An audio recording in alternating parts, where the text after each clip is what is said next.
Hey everyone, and welcome to a new video on Byte of Geek. Today I'm going to be trying to quieten my Keychron K8 keyboard, so let's give it a go.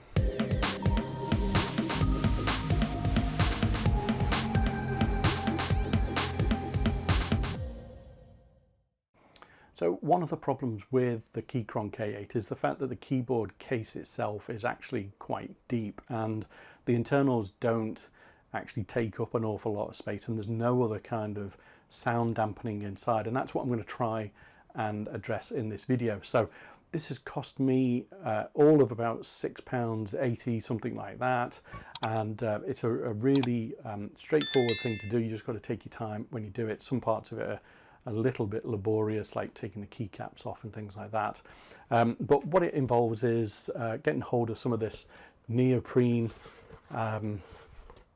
foam, basically. So whether that shows up on the camera that well, this is actually, you know, even though it was under £10, this is probably way more than what I actually needed for the keyboard. So you could probably do this at an awful lot less, but this is adhesive backed as well, which I think will be of benefit. So along with your neoprene sheet, you're going to need the packaging that came with your keyboard. Now, if you've thrown that away, you're going to have to come up with an alternative solution, and that may well be, for example, like some packaging that came with a motherboard or something like that. There's similar kind of materials. Basically, in the Keychron box, there are two sheets in there. One is a dense material, and the other one is quite a lightweight. Basically, both of them are almost the exact size of the keyboard itself, so they're perfect for using along with the neoprene sheet. So what I'm going to go through now is kind of the steps that you need to take. Now, this is for the plastic keyboard. Yes, I did cheap out and get the plastic one. If you've bought the aluminium one, there are slightly different instructions for taking the keyboard apart, but for the plastic one, you need to take off all the keycaps. Quite a laborious process. Just make sure you put them back into something where you've got them in a decent order so that you can regroup and put them back on later on. Then when you've done that, you need to take a small crosshead screwdriver, and it's basically there's 11 screws which are in this diagram here. The keyboard, you can see where the screws are, so you've got to take all of those out and yeah, put those somewhere safe to one side. They are very, very small screws. So once you've done that, you need to then get the separate the actual keyboard, the PCB and the upper layer from the bottom part of the case. Now, what I've used here is, because on the plastic one it is a little bit more difficult, so I'm using this is for kind of like a car, it's a trim removal tool, and what I suggest you do is you start in the bottom right hand corner and kind of get the tool. What I did here is to kind of get it between the top layer of the keyboard and the PCB, so as to not to cause any kind of damage to the PCB. It is fairly straightforward. Once you get it into the corner, you lever it up and then take that round the side, and then the keyboard itself just kind of comes apart then, really. It does kind of hang on a little bit on the left hand side by the switches, so you have to be careful when you're taking removing it from the switches. But once you've done that, just flip the keyboard over. Be mindful you are still connected to the battery, so you probably want to, and it is quite a short wire. So once you turn the keyboard over, you're then going to need to just wiggle the small connector out to disconnect the keyboard from the battery. Now, once you've done that, what you need to do, obviously, is to measure the size of the internals of the keyboard. So I am using the quite thin foam padding to start with. This stuff is actually quite difficult to cut with something like a standing knife, something like that, a craft knife. So I suggest you probably use scissors. Actually, it's an awful lot easier with that. But basically, the old adage, measure twice, cut once, is very important with all of these materials, more so with the I guess, the Keychron packaging, because obviously you only get one set of those. But make sure you do all your measurements exactly, and cut that out. Try it within the base of the case. Try it out multiple times.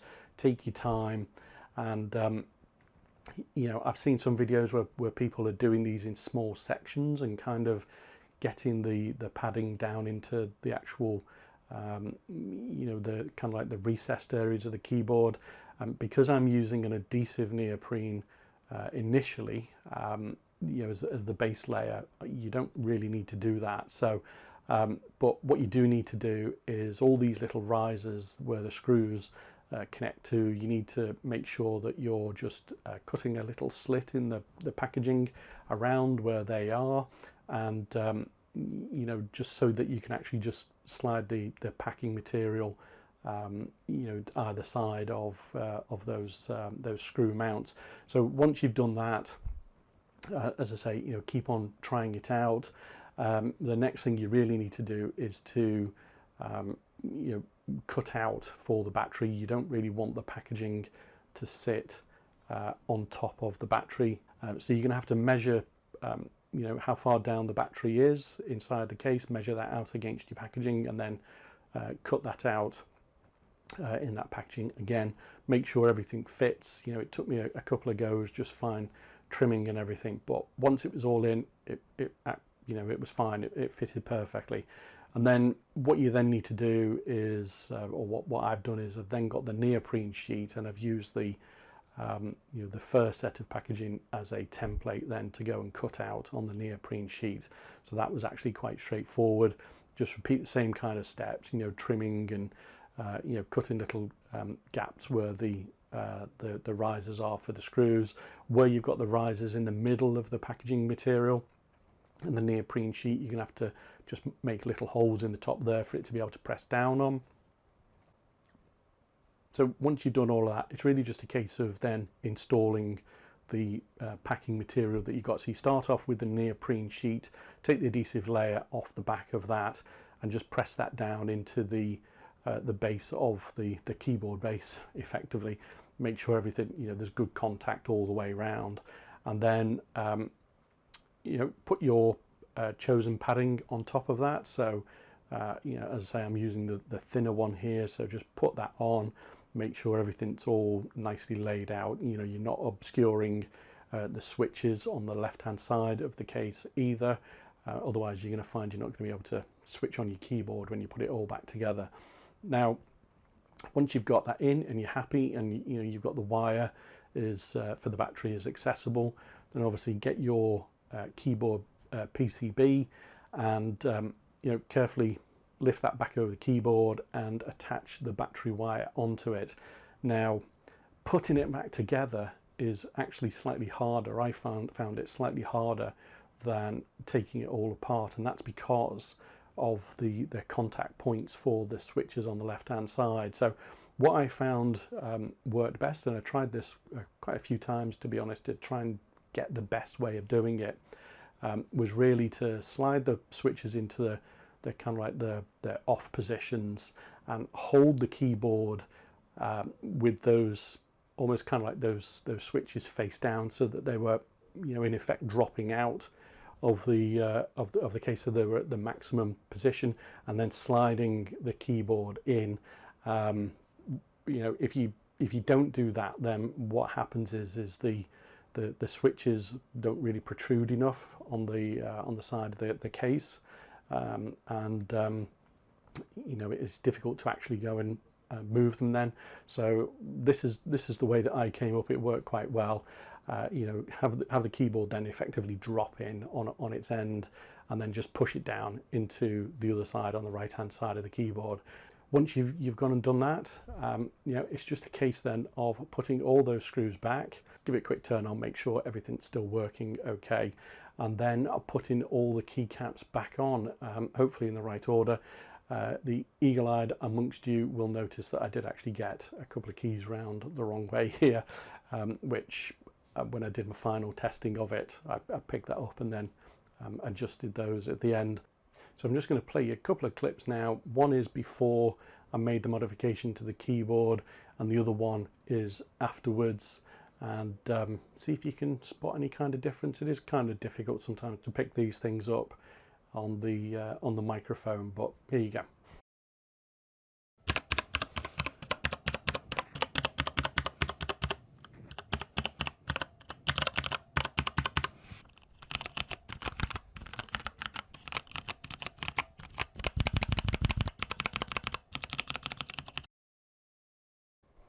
Okay guys, there you go. That's my first modification on the Keychron K8. Let me know your thoughts down below in the comments. What did you think? You know, I'm a little bit in between on this. I think it has certainly softened the sound a little bit.